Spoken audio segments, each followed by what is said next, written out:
Imos coas magníficas novas que nos deixou esta xornada para os equipos. Un Somozas que sufriu, que nos fixo sufrir a todos ata o final.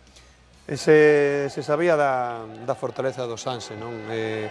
Bueno, para min o Somozas tivo partido bastante controlado, ata na segunda parte que, bueno, se desmelounou un poquinho os madrileños, pero, bueno, tamén o Somozas tivo 2-3 ocasións ao final para sentenciar. Para non sufrir máis, pero non querían, querían sufrir ata o final. A verdade é que estivo moi ben o seu porteiro, A verdade é que ese 2-3 da ida foi o que lle deu todas as posibilidades. Sí, sabes? Que estivo durante todo o partido nerviosísimo. Aí chegaba ese remate para o gol, ese 0-1 que complicaba algo as cousas, porque era o minuto 20 do segundo tempo, con moito por diante, Givanel facía ese 0-1. Hai que lembrar, un gol máis dáballe a clasificación ao San Sebastián de los Reyes. Un histórico da segunda división, segunda B, 38, 39 anos. 39, en apunta Gustavo. O no Tarrasa, no Huesca, vamos, moitísimos equipos en segunda división. E logo o que dicía antes, Tito, as oportunidades estragadas polos Somozas, que puido facer o gol da tranquilidade, pero en innumerables ocasións, e non chegou. Iso propiciou, bueno, pois algo de inquedanza ata eses últimos minutos. O colexiado engadiu 6 minutos. Sí, porque o partido se rompeu.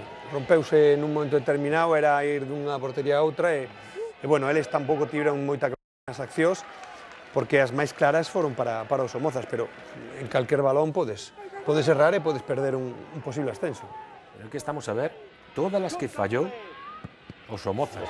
Se quere ascender vai ter que ter máis acerto na última eliminatoria. Bueno, finalmente acababa o partido, sufrimento, con ese triunfo pola mínima insuficiente do San Sebastián de los Reyes, clasificados. Os últimos 20 minutos foron un correcalles e tivemos a sorte de non encaixar e bueno, aí está o resultado, moi contentos por pasar e ahora disfrutar. Sabíamos que iba a ser muy difícil, pero joder, yo quiero decir que creo que sigo pensando a día de hoy que hay alguien desde arriba que nos está ayudando, y más en aquella portería, que ya sepáis que seguro. ¿Vale? En algún sitio está escrito que el Somozas tenía que ascender o por lo menos luchar hasta el último día y está siendo así. Nos tocou un rival, penso que moi complicado, moi duro, feito para ascender, e aquí estamos outra vez, estamos na última eliminatoria, como estivemos na primeira, e, bueno, agora sí que pode pasar calqueira cousa. Esa eliminatoria